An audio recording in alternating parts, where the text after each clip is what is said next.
আমার সদ্য বিবাহিত স্ত্রীকে সজোরে ধাক্কা মেরে ফ্লোরে ফেলে দিয়েছে আমার প্রাক্তন। বিয়ের লাল টকটকে বেনারসি পরনে থাকা আমার স্ত্রী ফ্যাল ফ্যাল করে তাকিয়ে আছে তার বাবার দিকে। মেয়েটা প্রতিবন্ধী, বুদ্ধি প্রতিবন্ধী।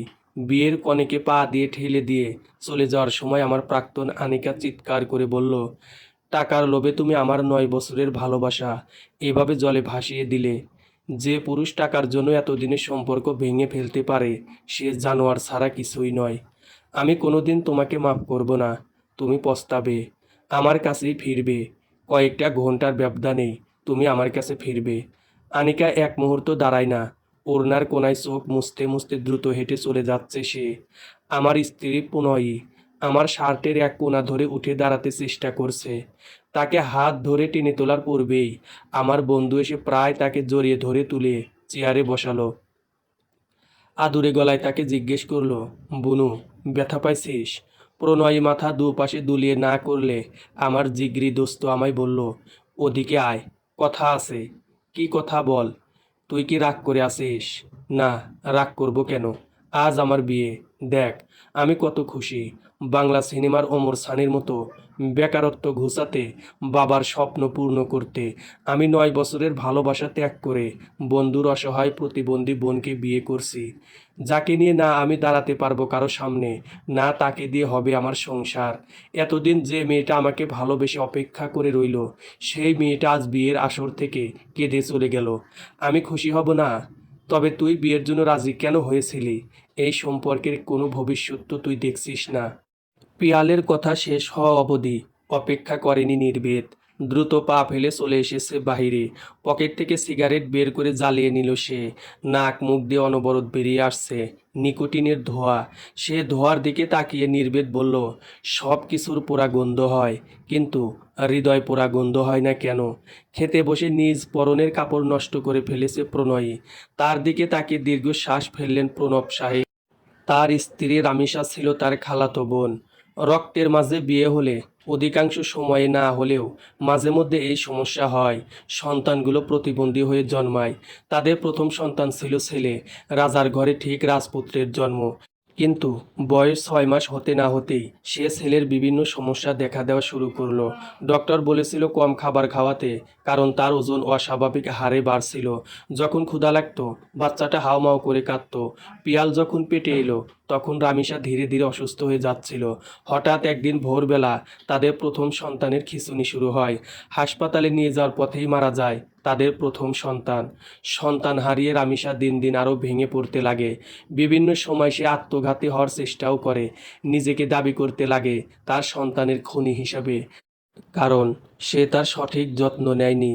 এদিকে প্রণব সাহেব বেশ চিন্তিত ছিলেন, কারণ জেনেটিক এবং ব্লাড ইকুয়েশনের একটা কারণে তাদের সন্তান প্রতিবন্ধীর জন্ম নিয়েছিল, যার সম্ভাবনা এবারও প্রবল ছিল। কিন্তু সৃষ্টিকর্তার কৃপায় পিয়াল সুস্থ এবং আর 5টা বাচ্চার মতন জন্ম নেয়। একসময় পিয়ালের সাহায্যে তার মা স্বাভাবিক জীবনে ফিরে আসে। ধীরে ধীরে পিয়াল বড় হতে থাকে। পিয়ালের বয়স যখন 10, রামিসা আবার সন্তান সম্ভবা হয়ে পড়ে। কিন্তু এবার জন্ম হয় প্রণয়ীর। প্রণয়ী আর 5টা মেয়ের মতো নয়। দেখতে সে সম্পূর্ণ মায়ের রূপ পেলেও তার বুদ্ধি স্বাভাবিক নয়। তাকে গভীরভাবে খেয়াল করলে বুঝতে পারা যায় সে হাতের কর গুণে সবসময় হিসেবে ব্যস্ত থাকে। ঘাড় শক্ত করে রেখে শুধু মুখ অনবরত কাঁপতে থাকে তার। মাঝে মধ্যে সব ভুলে যায় তার শারীরিক কোনো সমস্যা নেই, তবে ভালো মন্দের বিচার সবসময় করতে পারে না। মাঝে মধ্যে হঠাৎ প্রচণ্ড ভয় পেয়ে যায়। নার্ভাস হলে সে কাঁপতে থাকে। তাছাড়া সবচেয়ে খারাপ যে দিকটা হলো প্রণয়ী রাগ উঠলে কামড়ে দেয়। কাজের লোকগুলো তার আশেপাশে যায় না, কিন্তু একজন খালা আছেন যিনি রামিসা বেগমের মৃত্যুর পর থেকে তার দেখাশোনা করে চলেছে। আজ সন্ধ্যের ঘটনার পর প্রণয়ী কিছুটা ভয় পেয়ে আছে। আনিকা নামের মেয়েটা তাকে ধাক্কা দিয়ে ফেলে দিয়েছিল, তাই মেয়ের দিকে এগিয়ে গিয়ে পাশে বসলেন প্রণব সাহেব। পরম যত্নে খাবার খাইয়ে দিচ্ছেন মেয়েকে। আনিকার জন্য যে তার খারাপ লাগছে না তা নয়, কিন্তু বাবা হিসেবে সে স্বার্থপর, বড়ই স্বার্থপর। আনিকা স্বাভাবিক মেয়ে, সে চাইলেই জীবনে ঘুরে দাঁড়াতে পারবে। কিন্তু প্রণয়ী, আজ বাদে কাল যখন বাবা থাকবে না তাকে কে দেখে রাখবে? তাই নির্বেদকে প্রণয়ীর সম্পূর্ণ দায়িত্ব দিয়ে দায়মুক্ত হয়েছেন প্রণব সাহেব। কিন্তু বারবার তার মনে হচ্ছে আদৌ কি পৃথিবীর কোনো পিতা তার কলিজার দায়িত্ব কাউকে দিয়ে দায়মুক্ত হতে পারে। বিদেশি হরেক রকম ফুল দিয়ে সাজানো হয়েছে বাসর ঘর। সেখানে বউ সেজে বসে থাকার কথা ছিল আনিকার, কিন্তু ঘুমিয়ে আছে প্রণয়ী। মেয়েটার প্রতি ঘৃণা না, সহমর্মিতা দেখাবে নির্বেদ। সে নিজে আজ সকালে তার বন্ধুর বাবাকে বলেছিল, প্রণয়ী ভালোবাসার স্পর্শ বোঝে আঙ্কেল। যে কিছুই বোঝে না সে ভালোবাসার স্পর্শ বোঝে, ভালোবাসা বোঝে। ওর জন্য ভালোবাসার মানুষ খুঁজে আনুন। কে জানতো তাকেই বেছে নেবেন প্রণব সাহেব। ফোনের শব্দে ধ্যান ফিরে নির্বেদের। স্ক্রিনে ভেসে উঠেছে আনিকার নাম। কল রিসিভ করতেই অপর পাশ থেকে বলে উঠল, যে পুরুষ একজন নারীকে গভীর অন্ধকারে রেখে চলে যেতে পারে, এর দুটো কারণ: সে তাকে ভালোবাসে না এবং সে তাকে অবশ্যই ভালোবাসে না। অভিনন্দন প্রাক্তন, তোমার আগামী জীবন এবং বাসর রাত সুখের হোক। আমি মেনে নিতে পারলাম না, এটা আমার ব্যর্থতা। তুমি আমায় ভুলে গেলে, এটা তোমার সফলতা। আজ যে টাকা নামের জন্য আমায় ছাড়লে, একদিন তোমার সব হবে, কিন্তু তুমি শূন্য থাকবে। না পাওয়া তোমায় ঘিরে রাখবে। শুধু একটা অনুরোধ, আমায় কাল একবার দেখতে এসো। এক মুঠো মাটি আমার কবরে দিও। কল কেটে দিয়ে হোয়াটসঅ্যাপে কিছু ছবি পাঠায় আনিকা, যেখানে স্পষ্টত সে নিজেকে শেষ করবার জন্য পায়ের শিরা কেটে ফেলেছে। বাকি রাতটা বুদ্ধি প্রতিবন্ধী মেয়েটার উপর পাশবিক নির্যাতন করে নিজের পুরুষত্ব ফলাও করেছে নির্বেদ। বিছানার একপাশে কালো কমফোর্টারে আবিত প্রণয়ের নগ্ন দেহ প্রায় অচেতন অবস্থায় পড়ে আছে। সকালের আলো চোখে মুখে এসে লাগতেই, চোখ মুখে এসে পড়তেই উঠে বসলো নির্বেদ। সামনে কাউচের উপর পড়ে রয়েছে তার শার্ট। শার্টটা দেখেই বুকে মোচড় দিয়ে উঠল। আনিকা উপহার দিয়েছিল তাকে তাদের নবম প্রণয় দিবস উপলক্ষে। বিনিময়ে সে আনিকাকে কি দিয়েছিল? হ্যাঁ, মনে পড়েছে, এক জোড়া রূপার নূপুর। মেয়েটার নূপুরের প্রতি খুব ভালো লাগা রয়েছে। নির্বেদের ইচ্ছে ছিল আনিকাকে তার 25তম জন্মদিনে 25 জোড়া নূপুর উপহার দেবে, চমকে দেবে মেয়েটাকে। কিন্তু তার বেকারত্ব তাকে গ্রাস করে নিয়েছিল। টুকটাক ব্যবসার জন্য আনিকা তার জমানো সব টাকা গুছিয়ে নিয়েছিল। দুজনে মিলে ছোট্ট একটা ব্যবসা শুরু করবে। আনিকা নিজ হাতে বানানো পিঠেগুলো নিয়ে তাদের ছোট্ট একটা সংসার হবে। সেই সংসারের জন্য দুজনে অনেক পরিশ্রম করবে। দিন রাত পরিশ্রম করে যখন একে অপরে ক্লান্ত হয়ে যাবে, তখন নাইনে নিবে ভালোবাসার জলে। কাল দুপুর অবধি তাদের স্বপ্নগুলো কত রঙের ছিল, আজ তাদের জীবনটা শুধুই বেরঙের। ফ্রেশ হতে এসে ওয়াশরুমের আয়নার দিকে নজর পড়ল। বুক জুড়ে কামড়ের দাগ।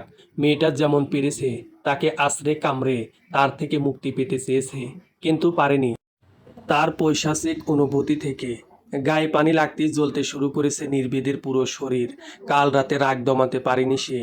যখন সে জানতে পারল আনিকা কোনো দিন হাঁটতে পারবে না, পারলেও অনেকটা ঝুঁকি থেকে যাবে, তখন সব রাগ গিয়ে পড়েছিল ঘুমন্ত প্রণয়ের উপর।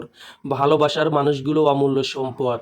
তাদের কোনো দুঃসংবাদ মানব মস্তিষ্কে ক্ষণিকের জন্য বিকল করে দেয়। ফুলিখালা সকালের চা নিয়ে এসে দরজায় কড়া নাড়ছে।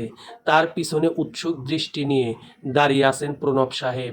চেহারায় খুশি খুশি ভাব নিয়ে দাঁড়িয়ে আছেন তিনি। আজ থেকে তার দায়িত্ব ফুরিয়েছে। না হলে মেয়েটাই এত বেলা অবধি ঘুমায় না। সকালবেলা উঠে বাবার ঘরের দিকটায় বসে থাকে সে। রামিসা বেগম মারা যাওয়ার পর থেকে দিন শুরু হয় মেয়ের মুখ দেখেই। নির্বেদ যখন দরজা খুলল, প্রণব সাহেব হাসি দিয়ে জিজ্ঞেস করলো, হে জেন্টেলম্যান, গুড মর্নিং। শুভ সকাল। প্রণয় ওঠেনি এখনো? না। আমি একবার ডাকবো? ফুলি খালা ততক্ষণে ঘরের ভিতরে প্রবেশ করেছে। প্রণয়কে বেগতিক অবস্থায় দেখে ঘাবড়ে গেলেন তিনি। ছোট্ট থেকে নিজ হাতে পালন করা মেয়েকে যদি স্বামী নামক মানুষটা এমন নির্যাতন করে, যখন মেয়েটা বুদ্ধি প্রতিবন্ধী, তখন মরে যেতে ইচ্ছে করে। দু চোখের পানি আটকে রেখে ফুলি খালা বললেন, ভাইজান, আসার দরকার নাই। জননীরে আমি ডাইকা তুইলে আনতেছি। আপনি নিচে যান, জামাই বাবাজিরে নিয়া। টেবিলে নাস্তা দিছি, ঠান্ডা হইয়া যাইব। প্রণব সাহেব বিনা বাক্যে কথা মেনে নিয়ে নির্বেদকে নিয়ে নিচে চলে গেলেন। খাবার টেবিলে বসে নির্বেদ সজলকে মেসেজ করলো, আনিকা কেমন আছে? ভালো নেই। তুই ভালো থাকতে দিয়েছিস? খেয়েছে কিছু? স্যালাইন চলছে, রক্তক্ষরণ হয়েছে অনেক। বাঁচবে তো? নির্বেদ খেয়াল করছিল তার দু হাত অনবরত কাঁপছে, চোখের পাতা বাড়ি হয়ে আসছে। তবুও সে তাকিয়ে আছে ফোনের স্ক্রিনের দিকে। সেদিকে তাকিয়ে টুপ করে এক ফোঁটা পানি গড়িয়ে পড়ল ফোনের স্ক্রিনে। এ যাত্রায় বেঁচে যাবে। জানিস, ওর গায়ে বেশ জ্বর। ওর মা খুব কাঁদছে রে। আন্টির মাইগ্রেনের সমস্যা আছে, তাকে মেডিসিন এনে দে, সাথে গ্লুকোজ পানি। ওনার শরীর বেশি ভালো না। এতই যখন ভাবিস তবে ছেড়ে দিলি কেন? প্রতিটা ব্যর্থ প্রেমিকের একটা ব্যর্থ গল্প থাকে। মা, মা, পানি। গোলাপি কম্পিউটারের অনেকটাই লাল রক্তের দাগ, পুরো শরীর খুবলে খেয়েছে নির্বেদ। তাকে উঠিয়ে কোনোভাবে ওয়াশরুমে নিয়ে গেলেন ফুলি খালা। হাঁটতে পারছে না মেয়েটা, শরীরে পানি লাগতেই কাঁদতে লাগলো সে। বাবাটা মারা গেলে এই বুদ্ধি প্রতিবন্ধী মেয়েটার কি হবে? তার ভাই যে মেয়েকে পছন্দ করেছে, সে মেয়ে মেনে নেবে না এই পাগলিটাকে। স্বামী অবশ্যই তাকে পুরো জীবন ভালো রাখবে না। ফলি সে নিজেই তো এই বাড়ির আশ্রিতা, তার বা সামর্থ্য কি? প্রতিবন্ধী মানুষগুলো কেন এই সমাজের কাছে বোঝা? বাবা মা ছাড়া কেন তাদের কেউ আপন হয় না? সমাজ কেন তাদের নিয়ে সবসময় হাসি তামাশা করে? একটু সহযোগিতার হাত বাড়িয়ে দিলেই তো এই মানুষগুলো স্বাভাবিক একটা জীবন পেতে পারে। ডক্টর মাহিয়া রুহি বিগত বছর তিনেক যাবৎ প্রণয়ীকে কনসাল্ট করে। মেয়েটাকে খুব পছন্দ করে প্রণয়ী। ছুটির দিনগুলো সে প্রণয়ের সাথে কাটাতে পছন্দ করে। এই দিনটাই সে প্রণয়ীকে নিয়ে তার মতন মানুষগুলোর সাথে দেখা করতে নিয়ে যায়। প্রণয় ছোট বাচ্চাদের অঙ্ক শেখায়। হ্যাঁ, প্রণয় একজন বুদ্ধি প্রতিবন্ধী হয়েও গণিত বিষয়ে সে যে কোনো হিসেব খুব দ্রুত আয়ত্ত করে নিতে পারে। গণিত ছাড়া অন্য কোনো বিষয় সে খুব একটা মনে রাখতে পারে না। সে ছবি আঁকতে পারে না, ভালোভাবে কোনো ভাষাও বোঝে না। যদি কোনো কিছু সে ভালোবেসে থাকে তবে গণিত। পুরো দিন সে হাতের কর গুণে হিসেব করে। যে কোনো ধরনের গাণিতিক সূত্রাবলী বা জটিলতা প্রণয়ী খুব স্বাভাবিকভাবে বুঝে নিতে পারে, যেখানে সে নিজের কথাগুলো গুছিয়ে বলতে পারে না। এজন্য মাহিয়া রুহি তাকে নিয়ে সবসময় বলে, প্রতিবন্ধী নয়, তারা স্পেশাল হয়। আমাদের সৃষ্টিকর্তা সাধারণ মানুষ হিসেবে সব দিয়েছে, কিন্তু স্পেশাল চাইল্ডদের সৃষ্টিকর্তা কোনো এক বিষয় খুব মেধা দান করে। যেমন প্রণয়ী গণিতে সে সেরা। আঙ্কেল যেভাবে পারেন ওর লেখাপড়া চালিয়ে নেওয়ার চেষ্টা করেন। মাহিয়া রুহিকে কল দিয়ে ফুলি খালা সবটা বললে সে দ্রুত হাজির হয়। এখনও প্রণব সাহেব কিছু জানেন না। মাহিয়া নির্বেদকে মনে মনে পৃথিবীর সবচেয়ে জঘন্য গালি দিয়ে বলল, শালা পারবাট একটা, ওকে তো আমি জেলের ভাত খাওয়াবো। মায়ের পরকীয়া সহ্য করতে না পেরে নিজ মাকে চাপাতি দিয়ে টুকরো টুকরো করে বাবাকে জন্মদিনের উপহার দিয়েছে তার একমাত্র ছেলে। অন্ধ বাবার প্রতি মায়ের অবহেলা কিংবা মায়ের বাড়াবাড়ি রকমের সৌন্দর্য নিয়ে চিন্তিত ছিল কিশোর নাজমুল। গতকাল রাতে দোকান থেকে ফিরে এসে মাকে অন্যের সাথে অন্তরঙ্গ অবস্থায় দেখে ফেললে তৎক্ষণাৎ সিদ্ধান্ত নেয় মাকে খুন করার। অন্ধ বাবাকে মসজিদে রেখে এসে ঘুমের ঔষধ মিশিয়ে মাকে গরম দুধের সাথে মিশিয়ে নিজ হাতে মাকে খাওয়ায় ছেলে। মা যখন গভীর ঘুমে বিভোর, তখন গরু জবাই করার ছড়ি এবং চাপাতি দিয়ে খুন করে মাকে।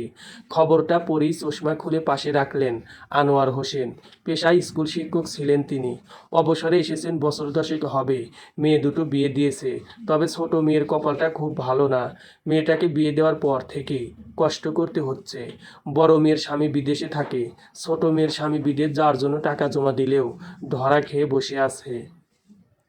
টুকটাক ব্যবসা করে চলছে। মেয়েটার ঘরেও আল্লাহ দুইটা মেয়ে দিয়েছেন, তাদের নিয়ে টেনে টুনে সংসার চলছে কোনো রকমে। বাড়িতে ভালো একটা খাবার রান্না হলে মনটা দুমড়ে মুচড়ে ওঠে। কে জানে মেয়েটা আজ কী রান্না করছে, কি তুলে দেবে দুই নাতনির প্লেটে। শেষমেশ তার বাগে কিছু পড়বে তো। মেয়েকে খুব একটা দিতেও পারে না সে, কোথায় থেকেই বা দিবে? তার বা এত সামর্থ্য কই? নাতনি দুটোর জন্য ইদানিং মনটা কেমন কেমন করছে। ভেবেছে আজকালের মধ্যে যাবে দেখতে। এদিকে আরও ছোট একটা মেয়ে ঘরে বড় হচ্ছে, তাকেও বিয়ে দিতে হবে। লেখাপড়ায় ভালো মেয়েটা, অনেক পড়ানোর ইচ্ছে। পাশ করে ছেলেটা শুনেছে টুকিটাকি চাকরি করছে, কিন্তু মেজো মেয়ের জীবন দিয়ে সে বুঝতে পারছে টুকটাক চাকরি না, ব্যবসায় জীবন চলে না চলার মতন। যেখানে প্রতিদিন সকালে উঠে চিন্তা করতে হয় আজকের পুরো দিনে সন্তানের মুখে চারটে খাবার তুলে দিতে পারবো তো। গত পরশু এক লোক এসেছিলেন তার সাথে দেখা করতে, তখন তিনি পাশের জমিতে আগাছা পরিষ্কার করতে ব্যস্ত। ভদ্রলোক এসেছিলেন গাড়ি নিয়ে, সরাসরি নেমে গিয়েছিলেন চাষের জমিতেই। তপ্ত রোদে তার মুখশ্রী অল্প সময়ই লাল হয়ে উঠেছিল। ভদ্রলোক এসেছিলেন তার একমাত্র মেয়ের সম্বন্ধ নিয়ে, তার ছেলে নির্ভীদের জন্য। কিছু লুকোয়নি ভদ্রলোক। মেয়ের সকল কমতি এবং প্রতিবন্ধকতা নিয়ে সরাসরি কথা বলেছেন তিনি। অনেক কিছু ভেবে না করে দিতে চেয়েছিলেন আনোয়ার সাহেব, কিন্তু নির্ভীদের একটা ভালো ভবিষ্যৎ কিংবা অসহায় মেয়ের বাবার আবদার ফেলতে পারেননি তিনি। তাই ছেলেকে এক প্রকার বাধ্যই করেছে বিয়ে করতে। নিজ মাথায় তাকে হাত রেখে প্রতিজ্ঞা করিয়েছে মেয়েকে সে বিয়ে করবে। সন্তান যতই অবাধ্য হোক না কেন, বাবার মাথায় হাত রাখিয়ে যদি কোনো প্রতিজ্ঞা করানো হয়, তবে সন্তান সে কথা নিজ স্বার্থ ত্যাগ করে হলেও করে। নির্ভীত এমনটাই করেছে। ছেলেটার বিয়ের আসরে সে যায়নি, কারণ ছেলের মুখোমুখি হওয়ার সাহস তার নেই। সন্তানের ভালোর জন্য সে ছেলেকে বাধ্য করেছে বিয়েটা করতে, কারণ সে বিশ্বাস করে প্রেম ভালোবাসা বারবার হলেও ভালো ভবিষ্যৎ বারবার হাতছানি দেয় না। আনিকার সামনে রাখা ফুলের দিকে একদৃষ্টিতে তাকিয়ে আছে সে। তার মুখে ফুটে উঠেছে আদো বিরক্তির ছাপ। আজ বিকেলে এসেছে ফুলগুলো। এই ফুলগুলোকে স্পর্শ করে দেখার খুব ইচ্ছে ছিল তার, কিন্তু এত দামি ফুল কোনোদিন কেনা হয়নি। নির্ভীদের কাছেও কখনো আবদার করেনি। তাদের ভালোবাসাটা এমন ছিল না যেখানে আবদার থাকবে দামি বা উচ্চ মূল্যের। তাদের সম্পর্ক ছিল পাশাপাশি বসে ঘরে বানানো পিঠাই একসাথে খাওয়া। হোটেল বা রেস্টুরেন্টে তাদের প্রেম জমেনি, তাদের প্রেম জমেছিল ভিড়ে ভর্তি বাসের সিটে হাতে হাত রেখে। আনিকা নির্ভীদকে ভুলতে পারছে না। তার কাছে সব কিছু কেমন অসহ্য লাগছে। ইচ্ছে হচ্ছে সবাইকে সে যদি মেরে ফেলতে পারত। নির্ভীদ নামের অর্থ তো যার সুবিচারক, কিন্তু সে তার ভালোবাসার সাথে এমন কেন করলো? আসবো? দরজায় দাঁড়িয়ে থাকা পিয়ালের দিকে তাকিয়ে ঘৃণায় মুখ ফিরিয়ে নিল আনিকা। পিয়াল বিষয়টা বুঝে বলল, আমার বোনের কোনো দোষ নেই। অমন মেয়েকে বাঁচিয়ে রেখেছো কেন? বিষ দিয়ে মেরে ফেলো। মানছি যা হয়েছে খারাপ হয়েছে, কিন্তু তাই বলে তুমি আমার বোনকে মরতে বলতে পারো না। 9 বছরের সম্পর্ক, মানে বোঝো? আমার সব সে, আর তাকেই তোমার বোনের জন্য নিয়ে নিলে শুধু টাকার জোরে। আমরা জানতাম না বাবা কাকে পছন্দ করেছে। হয়েছে, থামো। ওকে নিয়ে আজ ছাপাই গাইছো? মিলিয়ে নিও, এই তোমার বোন একদিন তোমার জীবনেও অভিশাপ হয়ে দাঁড়াবে। আজ যেমন আমি হাসপাতালে কষ্ট পাচ্ছি, তোমার আপনজন মৃত্যুর মুখে থাকবে, তখন আমার কথাগুলো মনে পড়বে তোমার। খুব করে মনে পড়বে আমার আজকের কথাগুলো। পুরো বিকেল অনেক কিছু চিন্তা ভাবনা করে শেষ অবধি নিজের কাছে হেরে গিয়ে নির্ভীদ কল দিল আনিকাকে। অপর পাশ থেকে ফুপিয়ে কেঁদে উঠল আনিকা। হঠাৎ নির্ভীদের মনে হলো পৃথিবীর সবচেয়ে অসহায় পুরুষ সে নিজে। তার অসহায়ত্ব অস্ত্ররূপে ঝাপসা করে দিল দৃষ্টি। নিজেকে শক্ত করে সে বলল, এখন কেমন আছো? আমার কিছুই ভালো লাগছে না। আমার তো কিছুই চাই না, তুমি ফিরে এসো। যে নিজেকে ভালোবাসে না সে আমাকে কি করে ভালোবাসবে? তুমি না এলে সত্যি আমি মরে যাব। তোমার ব্যক্তিগত ব্যাপার। আমি শুধু বলতে চাচ্ছি, মরে যাওয়া সাহসিকতা নয়। বেঁচে থেকে পুরুষদের দেখিয়ে দিতে হয় তাদের ছেড়ে যাওয়ার পরেও বেঁচে থাকতে জানি, এটাই সাহসিকতা। কি হয়েছে তোমার? কেন এমন করলে? নিজেকে পুরুষ বলছো? যে যা স্বীকার করে নিতে কোনো আপত্তি নেই। আজ থেকে আমাদের যোগাযোগ হবে না।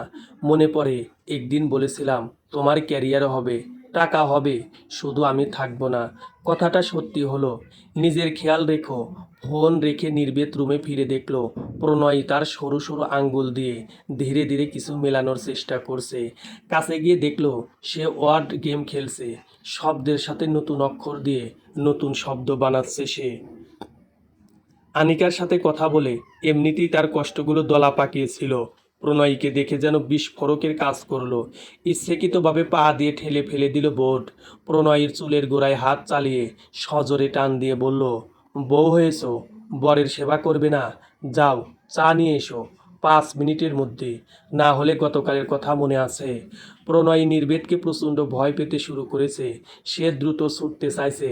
ছটফট করতে থাকা প্রণয়ীকে হঠাৎ ছেড়ে দিল নির্বেদ। প্রণয়ী ধপাস করে নিচে পড়ে হাতে ব্যথা পেলেও দ্রুত ছুটে চলেছে দরজার দিকে। তার দিকে তাকিয়ে নির্বেদ বলল, তোমায় আমি এতটা কষ্ট দিব যতটা কষ্ট দিয়ে যারা আমাকে বাধ্য করেছে তোমাকে বিয়ে করতে, তারাই আমাকে অনুরোধ করবে ছেড়ে দিতে। কিছুক্ষণ পূর্বে সম্পূর্ণ হয়েছে আনিকা এবং নির্বেদের বিয়ে। আনিকার বাসায় কাজী ডেকে 5 লক্ষ টাকা দেনমোহরে বিয়ে হয়েছে তাদের।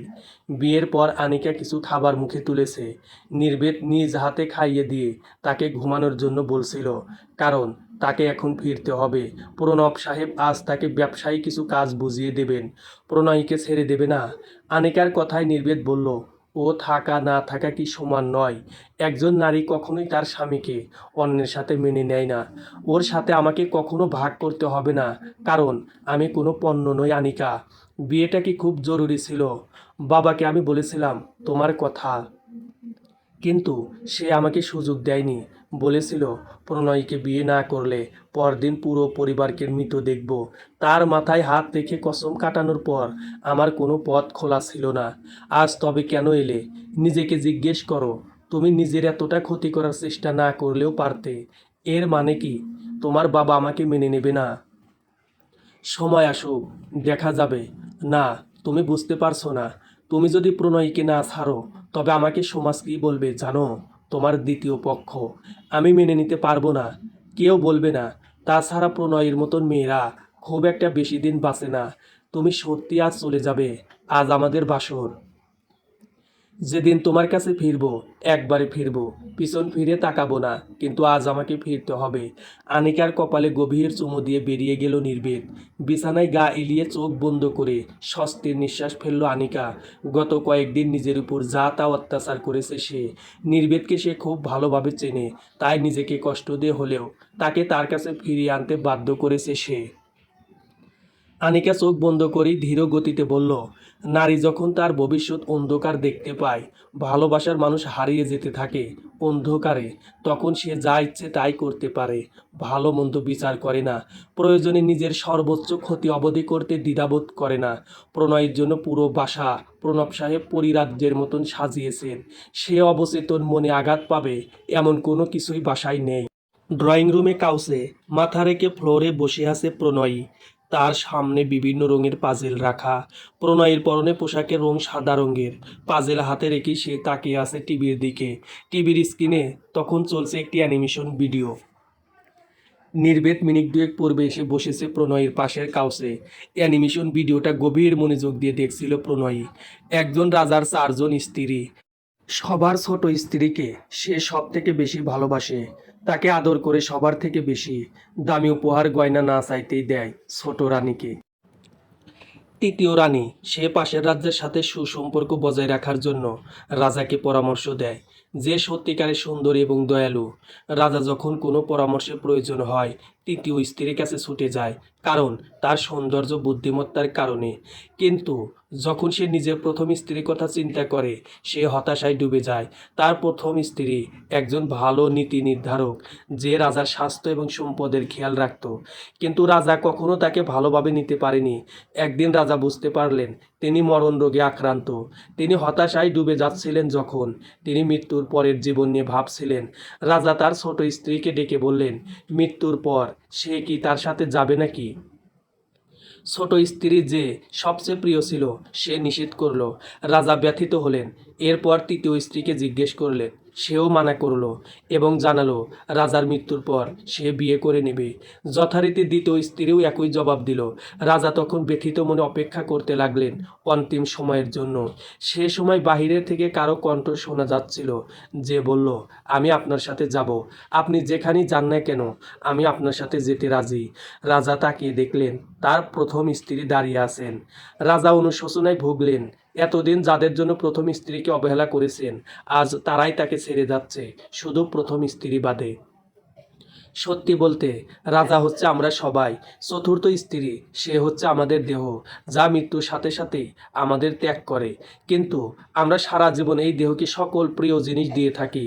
তৃতীয় স্ত্রী হচ্ছে আমাদের সমাজে আমাদের স্থান এবং ধন সম্পত্তি। যখন আমরা মারা যাব, অন্যের অধীনে চলে যাবে। দ্বিতীয় স্ত্রী হচ্ছে আমাদের পরিবার, আত্মীয় স্বজন এবং বন্ধু। তারা সারা জীবন আমাদের পাশে থাকলেও মৃত্যুর পর দ্রুত কবরস্থানে রেখে আসে। সাথে থাকে কবরের পাশ অবধি অবধি, এবং প্রথম স্ত্রী হচ্ছে আমার আত্মা কিংবা নিজস্ব সত্তা। দেহ সম্পদ ক্ষমতার দোহাই দিয়ে যাকে আমরা প্রায়শই অবহেলা করি, একমাত্র নিজস্ব সত্তাই আমাদের সঙ্গী হয়ে থাকে। আমরা যেখানে যাই আমাদের সাথে সাথে চলে। পৃথিবীতে আমরা বেঁচে থাকার জন্যই বেঁচে থাকি, কিন্তু নিজস্ব সুখের পিছনে কয়জন ছুটে যাচ্ছে। ভিডিও ক্লিপ শেষ হতেই প্রণয়ী হাসি মুখে পাশে তাকাতেই নির্বেদকে দেখতে পায়। তার মুখে ভয়ের ছাপ স্পষ্ট, কারণ নির্বেদ যখন তার কাছে আসে তখন তাকে অত্যাচার ব্যতীত ভালোভাবে কথা অবধি বলেনি। প্রণয়ী সেখান থেকে ছুটে চলে যেতে চাইলে চেয়ারের সাথে লেগে পড়ে গেল। নির্বেদ দ্রুত তুলতে গেলে তার হাতে কামড়ে দেয় প্রণয়ী। হাত ছাড়িয়ে নিয়ে তার দিকে রাগের দৃষ্টিতে তাকাতেই দ্রুত পালায় প্রণয়ী। রাত গভীর হলেও ফোনে কথা চলছিল আনিকার সাথে। হঠাৎ সে আবদার করলো ভিডিও কলে আসতে সে দেখলো নির্বেদের বিছানায় গুটিসুটি মেরে ঘুমিয়ে আছে প্রণয়ী, যার লম্বা চুল বিছিয়ে আছে পুরো বিছানায়। তুমি কোথায় ঘুমাবে? কেন? বিছানায় ওর সাথে? তাই তো থাকছি। ভালো, তবে যাও ঘুমিয়ে পড়ো। মনে হয় বিরক্ত হচ্ছ। আশ্চর্য, বিরক্ত কেন হব? কারণ হোক সে বুদ্ধি প্রতিবন্ধী, কিন্তু তবুও সে একজন নারী। তাকে দেখে কামনা জেগে ওঠা কোনো খারাপ কিছু নয়, তাই না? নির্বেদ জবাব দিতে পারে না। তার পূর্বেই নিচ থেকে চিৎকারের শব্দ শোনা যাচ্ছে। দ্রুত নিচে নেমে সে দেখল প্রণব সাহেবের হার্ট অ্যাটাক হয়েছে। অবস্থা দেখে মনে হচ্ছে খুব একটা সময় সে বাঁচবে না। হয়তো হাসপাতাল অবধির সময় তার হাতে নেই। ভোরের আলো ফুটে ওঠেনি তখনও, কিন্তু পৃথিবী থেকে বিদায় নিয়েছেন প্রণব সাহেব। বাবার লাশ যখন বাড়িতে নিয়ে আসা হলো, তখন প্রণতি নামের মেয়েটা জানেই না তার মাথার উপর থেকে শেষ অস্তিত্বটাও মুছে গেছে। বাবার লাশের পাশে বসে তার মুখের দিকে তাকিয়ে রইল প্রণয়ী। ধীরে ধীরে সরিয়ে ফেলল তার বাবার মুখের কাপড়। ধীরে ধীরে প্রণয়ের সরু সরু আঙ্গুল আলতো স্পর্শ করলো তার বাবার মুখ। লাশের পাশেই দাঁড়িয়ে ছিল নির্বেদ। প্রণয়ীর হাতের দিকে খেয়াল করতেই দেখতে পেল আঙ্গুলে রক্ত জমাট বেঁধেছে। প্রণয়ীর গায়ে রয়েছে এমন অনেক রক্ত জমাটের অংশ, যা প্রকাশ করছে নির্বেদের পুরুষত্ব। বাবার মুখের দিকে তাকিয়ে প্রণয় ভাবছিল তার বাবা ঘুমিয়ে আছেন। এই হয়তো কিছুক্ষণ পর সে জেগে উঠবে, উঠে তার সাথে কথা বলবে। পিয়াল তাকে ধমক দিলে পিয়ালকে বকা দেবে, কিন্তু এমন কিছুই হলো না। কালো চাদরে ঢেকে তার বাবাকে নিয়ে যাওয়া হচ্ছিল। একজন লোক গোলাপ জল ছিটিয়ে দিচ্ছে। প্রণয়ীকে ফুলি খেলা দাঁড় করাতেই সে বুঝতে পারলো তার বাবাকে নিয়ে যাচ্ছে। পথ রোধ করে দাঁড়ালো সে, কিছুতেই নিয়ে যেতে দেবে না। এদিকে পিয়াল তার বোনকে বলল, ঘরে যা প্রণয়ী, বাবাকে নিয়ে যেতে দে। প্রণয়ী দুপাশে ঘাড় নাড়িয়ে জবাব দিল, বাবাকে নিয়ে যেতে দেব না, আমিও যাব। প্রণয়ীর জেদে পিয়াল কিছুটা বিরক্ত হয়ে তাকে ধমক দিল। আশেপাশের মানুষে তখন চাপা স্বরে কথা শুরু হয়েছে। বাবা মারা গেছে একদিন হয়নি, আর ভাই তার প্রতিবন্ধী বোনকে মারতে আসছে। বাবার লাশ যখন বাড়িতেই, এই মেয়েরে এখন কে দেখবে? নির্বেদ প্রণয়ের পাশে এসে দাঁড়িয়ে তাকে পিয়ালের থেকে ছাড়িয়ে নিল। তাকে নিজের সাথে লেপ্টে নিয়ে জোর করে জড়িয়ে ধরে রেখে পিয়ালকে ইশারা করলো এগিয়ে যেতে। পিয়ালরা গেট পার হতে প্রণয় চিৎকার করতে লাগলো। নির্বেদ প্রণয়ীকে ততক্ষণ অবধি ছাড়েনি যতক্ষণ না সে শান্ত হয়েছে। সদ্য পিতা হারানো প্রণয়ীকে নিজের ছায়ায় নিয়ে নিল নির্বেদ। আনিকা কল দিয়ে নির্বেদকে জিজ্ঞেস করলো কখন সে আসবে। নির্বেদ জবাবে তাকে বলল সে আসতে পারবে না, কারণ প্রণয়ীকে পিয়াল মারতে এসেছিল। মেয়েটা এখন ইতিম এবং তার দায়িত্ব। এ কথা শুনে আনিকা গুমরে কেঁদে উঠল। তার চাপা কান্নার স্বর ফোনের অপর পাশ থেকে শুনতে পাচ্ছে নির্বেদ। আমি আসবো আনিকা, তবে আজ নয়, কাল। তোমার অপারেশন আছে, তুমি বিশ্রাম নাও, রাখছি। পিয়াল ফিরল গভীর রাতে মদ্যপান করে। তার বাবা থাকাকালীন সময়ে এমন করতে পারেনি। আজ থেকে সে মুক্ত। ফিরে এসেই নিজ ঘরে দরজা লাগালো সে। বাড়িতে তার বোন আছে, তাকে সামলানোর দায়িত্ব সে নেয়নি। নিজ ইচ্ছে মতো আছে সে। ফুলি খালা প্রণয়ীকে খাইয়ে ঘুম পাড়িয়েছে। এদিকে আনিকার অনবরত কলে নির্বেদকে বেরিয়ে যেতে হলো মাঝরাতেই, কারণ আনিকার শারীরিক সমস্যা হচ্ছে। আনিকার মা একাই একজন মানুষ, স্বামী সন্তান কিংবা অন্য কোনো আত্মীয় স্বজন তাদের নেই। এদিকে মেয়েকে নিয়ে সে কি করবে ভেবে না পেয়ে কল দিচ্ছিল তাকে। নির্বেদ আনিকাকে নিয়ে হাসপাতালে পৌঁছালে দ্রুত তাকে অপারেশন থিয়েটারে নেওয়া হলো, কারণ নির্বেদ আসতে চায়নি বলে সে নিজের ক্ষতি পুনরায় করেছে। ধীরে ধীরে কেটে গেল 3 দিন। এই 3 দিনে নির্বেদ ফিরতে পারেনি প্রণয়ীর কাছে। যেদিন ফিরে এলো সেদিন ফিরে দেখতে পেল প্রণয়ীকে বেঁধে রাখা হয়েছে ড্রয়িং রুমের একটা চেয়ারের সাথে। শুধু তাই নয়, তার মুখে মারের দাগ স্পষ্ট। ফুলিখালা দাঁড়িয়ে আছেন একটু দূরেই, মুখে আঁচল গুজে দাঁড়িয়ে কাঁদছেন তিনি। নির্বেদের চোখ এবার পড়ল অপর পাশে বসে থাকা পিয়ালের দিকে। তার ঘাড় দিয়ে রক্ত বের হচ্ছে। একজন ডক্টর এসেছে তাকে ট্রিটমেন্ট দিতে। বুঝতে বাকি রইল না যে প্রণয়ী তাকে কামড়ে দিয়েছে, আর এজন্যই পিয়াল তাকে বেঁধে রেখেছে। পিয়ালের দিকে নির্বেদ এগিয়ে যেতেই তাকে সবটা বলল পিয়াল। প্রণয়ী তখন অনবরত কাঁপছে। নির্বেদ দ্রুত তার কাছে এগিয়ে যাচ্ছিল, কিন্তু কাছাকাছি যেতেই প্রণয়ী তাকে সজোরে লাথি মারে তার তলপেটের দিকটায়। আকস্মিকতায় তাল সামলাতে না পেরে নির্বেদ পড়ে গেল ফ্লোরে। বাম হাতের কনুইতে ব্যথা পেয়েছে সে। পিয়াল তাকে হাত ধরে তুলে বলল, 3 দিন কইছিলি তোর দায়িত্ব না, এখন নিয়ে বিদায় হ। আমার দায়িত্ব? একার পিয়াল? তোর বোন না? কোনো বোন তার ভাইকে এমন কামড়ে দেয়? গত 3 দিন ধরে সে বাসার জিনিসপত্র ভাঙছে, বাবা বাবা করছে, যাকে পাচ্ছে তাকে আঘাত করছে। ওর ডাক্তারকে ডাকছিস না কেন? সময় বুঝে সেও পাল্লা ঝেড়েছে। ওর মানসিক অবস্থাটা বোঝ। ওকে বেঁধে রাখলে গিয়েছিলি তো, লাথি দেয়নি? ওকে এভাবেই বেঁধে রাখতে হবে। এবার ফলি খালা এগিয়ে এসে বললেন, ওরে বাইন্দা রাইখো না, আমার কাছে দাও, আমি ওরে ঘরে নিয়ে যাই। ও ডরাইতাছে তোমাগো দেইখা, ওরে ঘরে নিয়ে যাইতে দাও। ফলি খালার কথায় দুজনে কোনো কান দিল না। অনেক কথার পর সিদ্ধান্ত নিল তাকে মেন্টাল অ্যাসাইলামে পাঠানো হবে, যা অনেক আগেই করা উচিত ছিল, কিন্তু তার বাবা করেনি। আজ যেহেতু বাবা নেই, আর তাছাড়া প্রণতির এমন উগ্র আচরণের জন্য তাকে এভাবে রাখা যায় না। ফলি খালা এই কথা শুনে বলল, পাগলা গারদে পাঠাইবেন কেন? এইটা ওর বাড়ি, ভাইজান ওর নামে দিছে না। ওরে নিয়ে আমি দূরে চইলা যামু, তা ওরে পাগলা গারদে দিও না। আমার গ্রামে জামুগা ওরে নিয়া, তোমরা ওরে পাগলা গারদে দিও না। বিকেল গড়িয়ে সন্ধে হয়েছে। নির্বেদের পকেটে থাকা ফোনে বারবার কল আসছে। কখন ফিরবে সে আনিকার কাছে? পিয়াল তখন ব্যস্ত নিজের ব্যবসায়িক কলে। গেটের বাইরে তখন লাল নীল আলোয় সাইরেন বাজিয়ে এসে থেমেছে সাদা রঙের গাড়ি। সেখান থেকে বেরিয়ে এলো গোটা চারেক লোক। প্রণয়ী কি বুঝলো কে জানে, উচ্চ স্বরে শুধু বাবাকে ডাকতে লাগলো।